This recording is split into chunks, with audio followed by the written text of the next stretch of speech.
Hello दोस्तों, नमस्कार। स्वागत है आपका फिर से नए वीडियो में। दोस्तों आज की वीडियो में हम देखने वाले हैं दोस्तों सुभद्रा कुमारी चौहान का जीवन परिचय। तो चलिए इस तो देख लेते हैं। वीडियो का इंटरेस्ट होने वाली है, आप लोग वीडियो में कंटिन्यू बने रहिए। तो चलिए इस तो हम लोग देख लेते हैं सुभद्रा कुमारी चौहान का जीवन परिचय। तो दोस्तों यार सबसे पहले ये रहा इनका संक्षिप्त परिचय, तो ये भी आप लोग देख सकते हैं। तो चलिए दोस्तों अभी हम लोग मरते हैं मेन जीवन परिचय के ऊपर। तो दोस्तों यार हिंदी साहित्य में वीर काव्य की कवियत्री वीर काव्य की कवियत्री सुभद्रा कुमारी चौहान का जन्म इलाहाबाद के निहालपुर गांव के एक प्रसिद्ध एक समृद्ध परिवार में 1904 ईस्वी में हुआ था। और इनके पिता रामनाथ सिंह सुशोभित संपन्न तथा प्रतिष्ठित व्यक्ति थे और इनकी प्रारंभिक शिक्षा इलाहाबाद के क्रॉस बेट गर्ल्स कॉलेज से हुई थी। और 15 वर्ष की अल्पायु में ही इनका विवाह खंडवा यानी मध्य प्रदेश के ठाकुर लक्ष्मण सिंह चौहान के साथ हो गया था। दोस्तों महात्मा गांधी से प्रेरित होकर सुभद्रा जी ने अपनी पढ़ाई बीच में ही छोड़ दी और सक्रिय रूप से राष्ट्रीय आंदोलनों में भाग लेने लगीं। और स्वतंत्रता के आंदोलनों में सक्रिय भागीदारी निभाने के कारण इन्हें कई बार जेल भी जाना पड़ा। और इन्हें माखनलाल चतुर्वेदी जी से साहित्यिक व राजनीतिक कार्यों में विशेष प्रोत्साहन प्राप्त था। दोस्तों उसी के फलस्वरूप इनकी रचनाओं व राजनीतिक कार्यों में राष्ट्र प्रेम व देशभक्ति का रंग व्यापक होकर मुखरित हुआ। और वीर काव्य की इस कवियत्री की 1948 ईस्वी में मोटर दुर्घटना के कारण असामयिक मृत्यु हो गई। तो चलिए दोस्तों अभी हम लोग देख लेते हैं इनका साहित्यिक परिचय। तो दोस्तों सुभद्रा जी का साहित्य ओज एवं शौर्य के गुणों से भरा पड़ा है।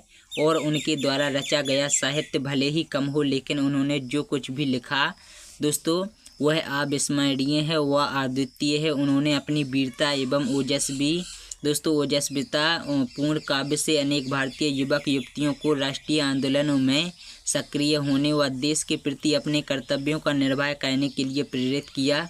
और इनके द्वारा रचित झांसी की रानी व वीरों का कैसा हो बसंत जन प्रेरणा स्रोत से युक्त अमर कविताएं हैं, जिन्हें पढ़कर तत्काल ही हृदय में ओजस्विता के भाव संचारित होने लगते हैं। और इनके द्वारा रचित ओज शौर्य व आत्म बलिदान के गुणों से युक्त रचनाएं हिंदी साहित्य की अमूल्य उपलब्धि है।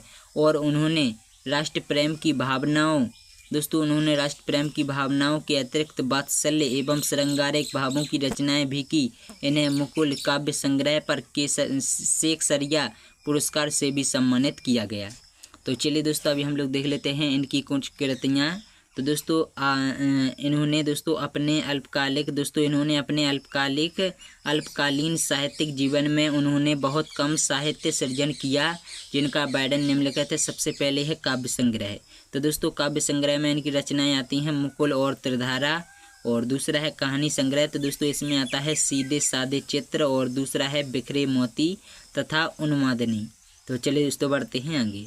तो दोस्तों यार ये रही इनकी कुछ भाषा शैली, तो ये भी हम लोग समझ लेते हैं। तो दोस्तों सुभद्रा जी की भाषा तत्सम शब्द प्रधान सरल व सुबोध है। इनकी रचनाओं में ओज प्रसाद व माधुर्य गुणों का भली भांति प्रयोग दिखाई देता है। काव्य में प्रयुक्त लक्षणा एवं व्यंजना शब्द शक्तियाँ कविता के अर्थ को गहराई एवं व्यापक प्रदान करती हैं। दोस्तों अलंकारों व मुक्तक शैली का प्रयोग काव्य के सौंदर्य को बढ़ा देता है। और वीर काव्य की रचनाओं में वीर रस व ओजपूर्ण शैली का प्रयोग देखते ही बनता है। दोस्तों इनकी शैली अत्यंत सरल एवं सुबोध है। तो चलिए दोस्तों अभी हम लोग बात कर लेते हैं इनके साहित्य में स्थान की, तो वो भी आप लोगों को दिखाते हैं।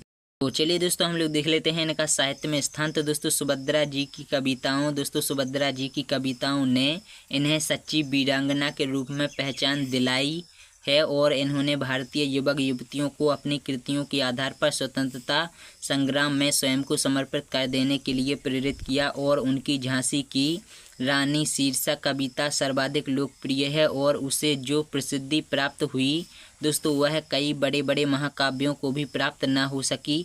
और अपनी रचनाओं द्वारा इन्होंने महिलाओं के समक्ष नारी के निर्भीक रूप को प्रदर्शित किया, जो नारी समाज के लिए अमूल्य निधि है। तो दोस्तों यही सब था और यही था सुभद्रा कुमारी चौहान का जीवन परिचय।